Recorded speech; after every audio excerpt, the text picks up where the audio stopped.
Welcome to Get Savvy, the podcast for business owners who want to claim back their time through the power of delegation, streamlining, and productivity. I'm your host, Teesha, and today I'm here with Jo, the queen of delegation, to talk about how to actually delegate your to-do list.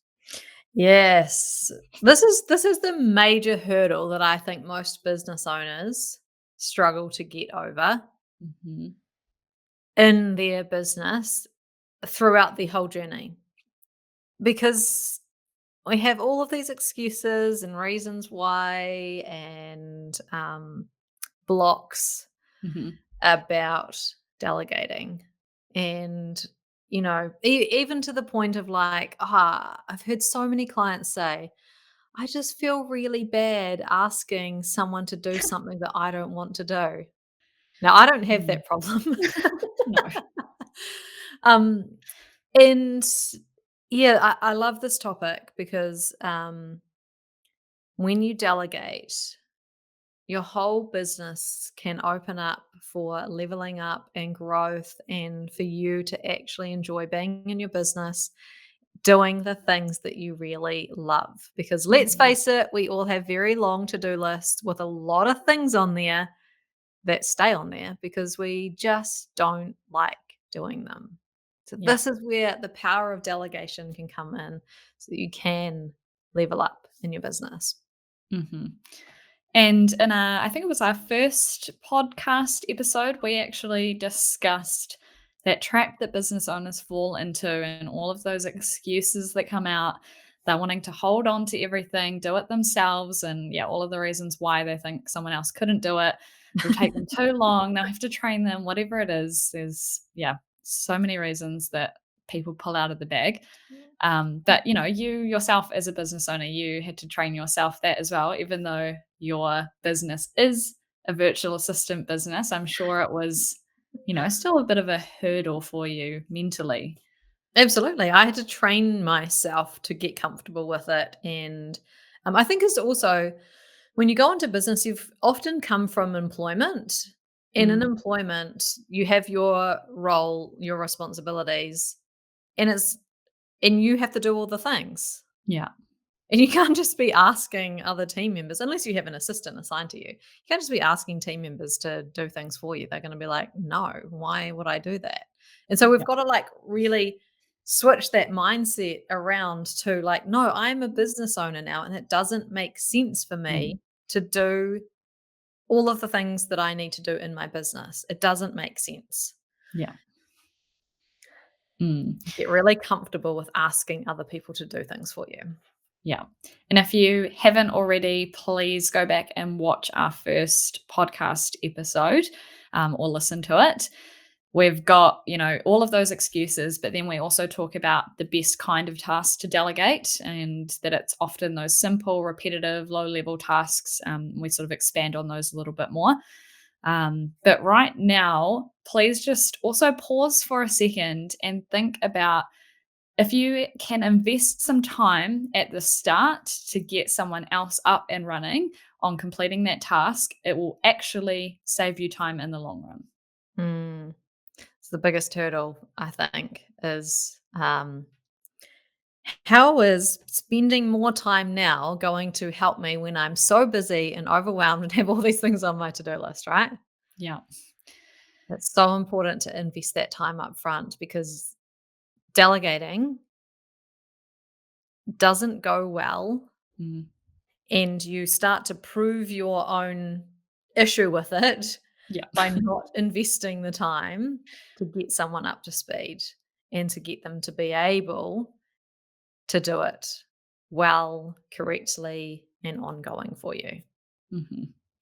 Yeah. So once you've sort of moved past some of those mental blocks and you're sort of at the point that you're ready to start delegating and you're not sure how to delegate, where to start, then this is what we're sort of about to discuss in this episode.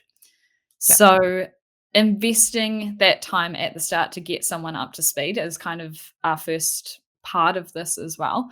There is a decent amount to it, and we kind of touched on this again in our last episode where Your VA isn't a mind reader, so you do actually have to answer some questions and put in a little bit of training time with them, so that they can get up to speed.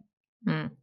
'Cause what we often see is, especially when clients try to delegate things to our team members, Mm, is a client will there's kind of like, what have we got? One, 2, 3, 4, 5 parts, 5 pieces of very important information, 5 sections yeah. that you cannot skip any of them. And if you do, it is going to go badly and not be done how you like. And you're going to be like, Mm, this is why I don't delegate because yeah. it's not going to work. It never works. No one else can do this. Mhm. So don't skip any of these steps. The first thing is to clearly and concisely describe what the task is. What Mhm. is the task? That's the first part. Yeah. Then why this task is to be completed. It often feels a little bit weird, but giving some context to the purpose to your virtual assistant will mean that they can use their initiative when something comes up that's slightly out of the blue or ordinary with that task because they understand the context and why it's being done. hmm Without that context, and this is so often overlooked, without that Mm. context, they can't make really great decisions later. Yeah.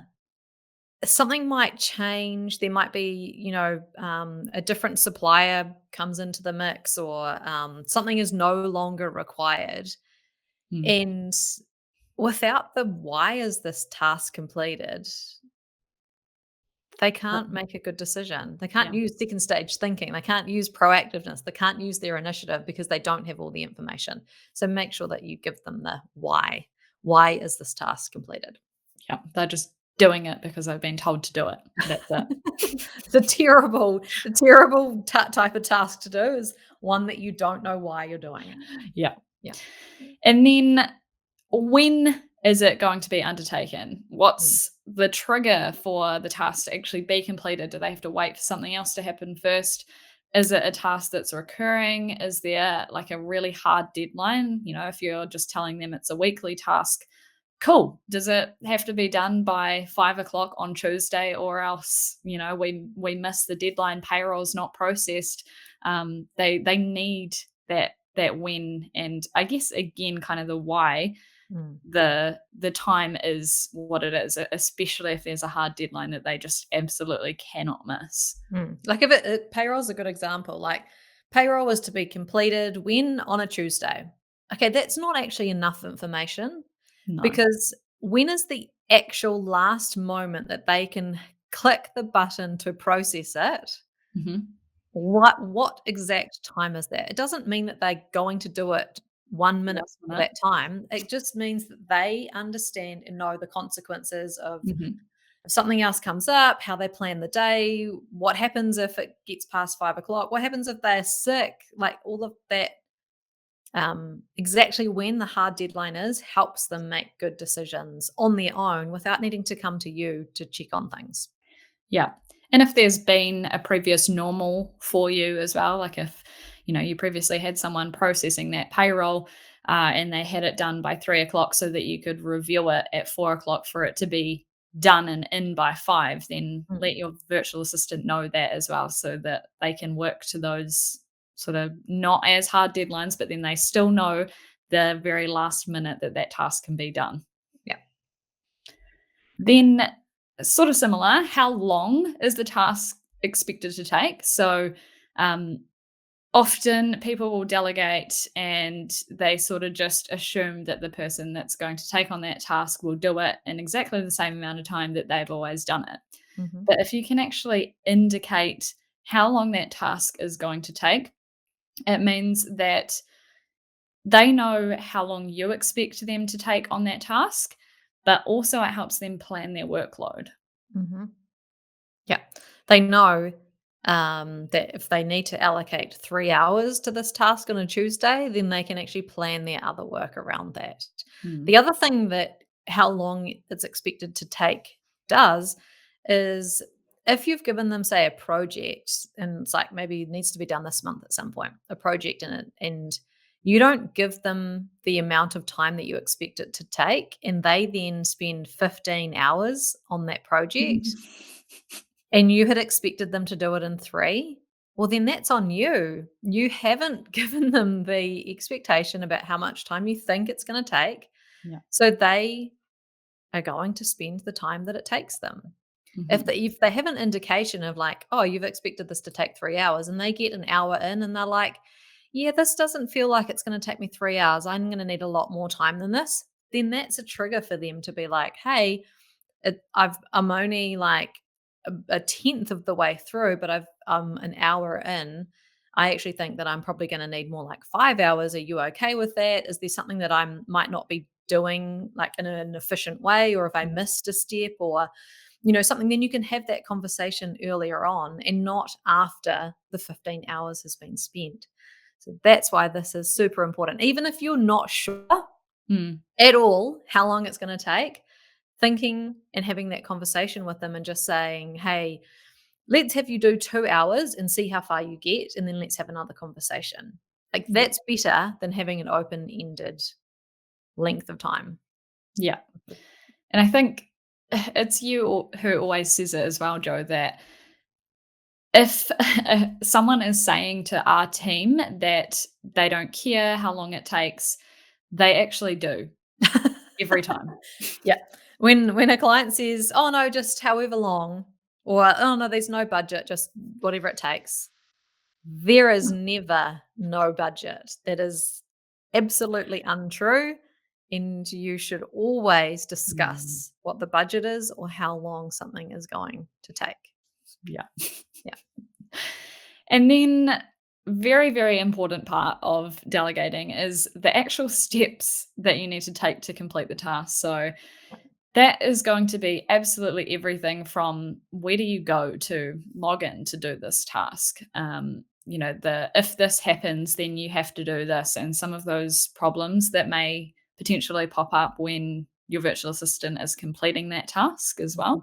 Mhm. The different scenarios that might be happening. Again, if we use payroll as an example, if blah blah blah is away is sick, then how do you want them to be entering that? And just all the different scenarios that may happen for that task you have to think about, not just the best case.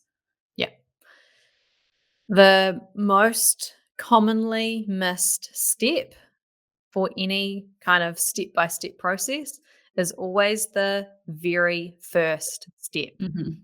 You touched on it, Teesha. It was like, what do you do first? Where do you go to get started with this task? Is it Mhm. logging into something? Is it starting because of that trigger that we talked about earlier? And that's when you start. But what do you do as the very first thing? Because that is Mm. so often overlooked. Yeah.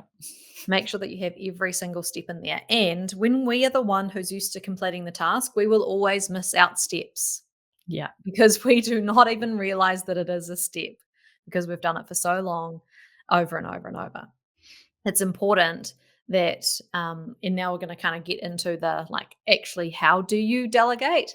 So, if you've provided all of this information, we would strongly recommend that you do this over a Zoom or Mm. um, provide a video or something, taking them through step by step so they can actually see you doing it, depending on kind of the complexity of the task or like how much kind of involvement there is. Um, Doing a video training is so key for those complex tasks, and it helps them Mm. visualize and see everything and not have steps missed out. Um, yeah, so if you have written out steps, maybe it's not something that you can video, then it's important that you don't just pass that task list to or the steps to Mm. them and then be like, here you go, off you go and do it. Delegation that works is it's because you have shown them, watched them, done Mm. it with them, got them to go and have a go on the first one, and then you've checked, you've reviewed, you've Yeah. answered questions. That is how delegation actually works properly, and you are going to get the best result. Yeah. And yeah, we keep talking about it. It is that time investment upfront. But like yourself, it probably took you some time to gain the experience, learn how to do that task as quickly as you currently do it. Mhm. So it's kind of only fair to expect someone completely new to that task, even if they are familiar with doing similar tasks, they still need to get to know your working style or your business. And if you can give them that time, like Joe says, for training, answering questions, etc., then they will get up to speed. They'll be able to complete the task as quickly and efficiently as you do, potentially more efficiently. Mhm. Um, and then it's off your to-do list, and you don't have to worry about it as much. But you can only get there by, yeah, doing that checking in, reviewing once you're there and you have provided that key information that we just discussed. Then, you gain that trust with your virtual assistant and you can sort of leave them to it a bit more. Yeah. The last thing that we want you to do is provide the information, hand it to your VA, and then never think about it again. You need to check. You need to review and make sure it is being done correctly, that, your steps are all there, that you haven't missed anything out.